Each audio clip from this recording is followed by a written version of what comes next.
Hello everyone, welcome to back my channel. I hope everyone is having a wonderful day. Before starting the video, please go ahead and hit the subscribe button and give this video a thumbs up.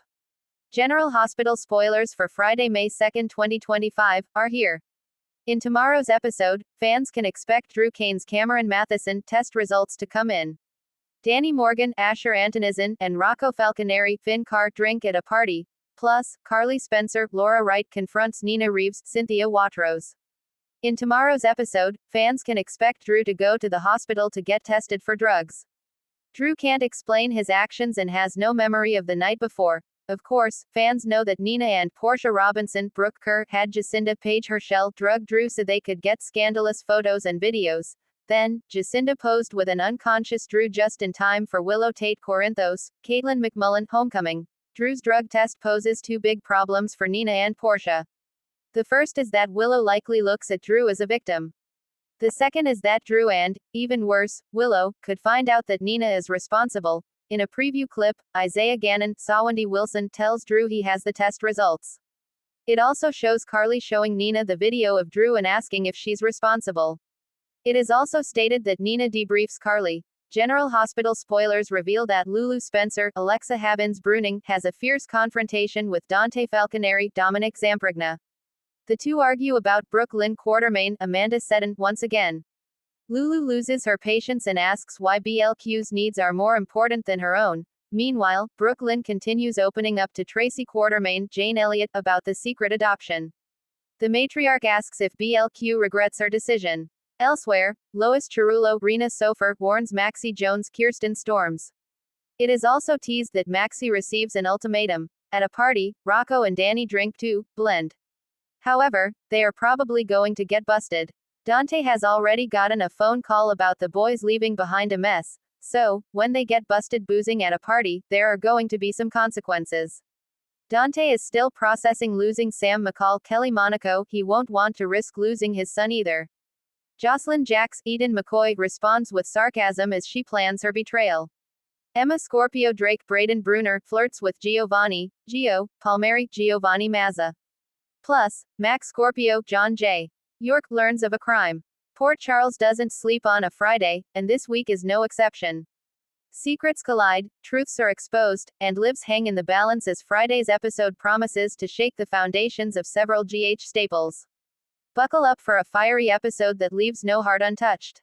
Nina cornered, Ava holds nothing back. Nina Reeves walks into the Metro Court expecting a simple espresso and solitude. Instead, she's met with Ava Jerome, eyes blazing, martini in hand, and a file folder full of fury. Ava slams it on the table, startling Nina. Ava doesn't waste time. Did you really think this wouldn't come back to you? She snaps, tossing down photos from the SEC leak investigation. One of them shows a blurred email thread, traced to a source inside Crimson, Nina's old domain. Nina's face drains of color. You don't understand. No, Ava cuts her off. You don't understand. You threw Carly to the wolves, you nearly ruined Sunny's empire, and you dragged me into the fallout. You want redemption. Start telling the truth. Nina tries to defend herself, saying she never meant for things to spiral out of control. She insists she only leaked the SEC tip because she was desperate to protect Willow's future, and that she regrets everything. But Ava isn't buying the repentant act anymore. You've lost Sunny. You've lost Willow. And now, you're going to lose everything else.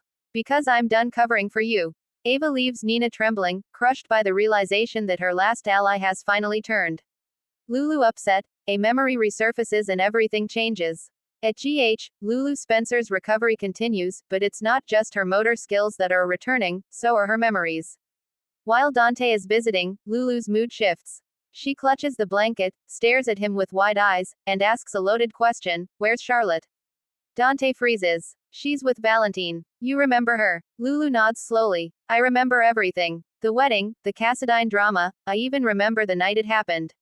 She breaks down, recalling her last conversation with Dustin Phillips before the explosion that nearly ended her life. The emotions overwhelm her, grief for what she's lost, confusion over where she fits in now.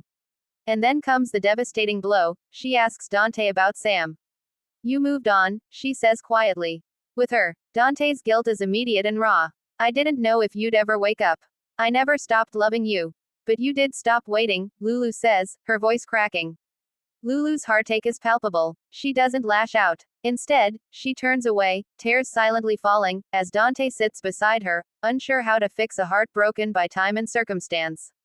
Drew's fate revealed, a twist no one saw coming. At the Port Charles courthouse, Drew Kane's sentencing hearing for his role in the SEC mess finally arrives. Though he'd hoped to avoid jail time after months of cooperating with the feds, the prosecution is pushing for a harsh sentence, citing the leak's ripple effect on Aurora and the Quartermain name. Sam arrives in support, standing beside Scout, who holds onto her father's hand with quiet strength.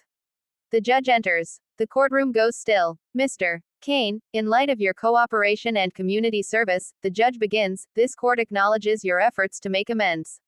However, the law must still be upheld. You are hereby sentenced to. A pause. Everyone holds their breath. 18 months in minimum security, with possibility of parole in 9. Drew closes his eyes in defeat. Sam squeezes his hand, but her smile is pained. We'll get through this, she whispers. Outside the courtroom, Michael approaches Drew. This is my fault. I pushed the ELQ merger. I should have fought harder. Drew shakes his head. You did what you thought was right. Just take care of Scout while I'm gone. Meanwhile, Carly watches from a distance, haunted by the fact that she may never be able to clear Drew's name without exposing Nina fully, and possibly dragging Sonny into the chaos again. Joss. Betrayal. Trina confronts her former best friend. Trina Robinson stands on the Corinthos terrace, her fists clenched. She's just received a text from Spencer, another cryptic message from his unknown location. He's alive, but in danger. And now she knows why. Jocelyn. Trina bursts into the Corinthos kitchen where Joss is mid-conversation with Dex. Tell me it's not true, Trina demands. Joss plays dumb, but Trina isn't buying it. You told Spencer to leave, didn't you? You knew where he was going, and you never told me. Joss defends herself. He was putting you in danger, Trina. He was being reckless. I was trying to protect you. Trina explodes. Protect me. You sabotaged me. You made a choice for me, Joss. Just like your mother does for everyone else. Dex tries to step in, but Trina isn't finished. Spencer trusted you. I trusted you. And you betrayed us both. The tension is volcanic. Trina storms out, leaving Joss shaken and Dex looking between them, knowing his loyalty is about to be tested in a way he never expected. Later, Joss receives a voice memo. It's from Spencer. I hope you're happy, his voice says coldly. Because you got what you wanted. I'm gone. And this time, I might not come back. Other notable moments. Brooklyn and Chase share a quiet moment at Kelly's, as Brooklyn wonders if they're truly ready for marriage. Chase assures her they are, but something about her expression says she's not so sure. Maxie confides in Felicia that she's been having nightmares again, visions of Peter August, haunting her. Felicia encourages her to talk to someone professionally, but Maxie resists. I have to stay strong, for the kids. Sonny, meanwhile, gets word from Brick about a new shipment that's gone missing. With his organization vulnerable after recent betrayals, he suspects someone is moving against him, possibly someone close. Willow runs into Nina at GH. Their encounter is icy, but Nina's eyes brim with tears. I'm still your mother, she says. Even if you don't want me to be. Willow doesn't respond, she simply walks away. Friday cliffhanger, the return of a ghost, or a twin. As the episode draws to a close, Anna receives a call from WSB director Brennan. You're going to want to see this, he says cryptically. She arrives at a secure facility, where she's led into a dark room. On the screen is a live feed, grainy, but unmistakable. A man is strapped to a gurney in a secure cell. The camera zooms in. Anna gasps. It can't be. The man looks up at the camera. It's Peter August. Or someone who looks exactly like him. Fade to black. Final thoughts. Friday's episode sets off a chain of explosive fallout. With Nina isolated, Drew headed to prison, Joss betrayed, and Lulu on the brink of reclaiming her life, the residents of Port Charles are in for a long, hot May. And with a possible Peter return, or is it a twin, the past may be clawing its way back to the surface, whether anyone's ready or not.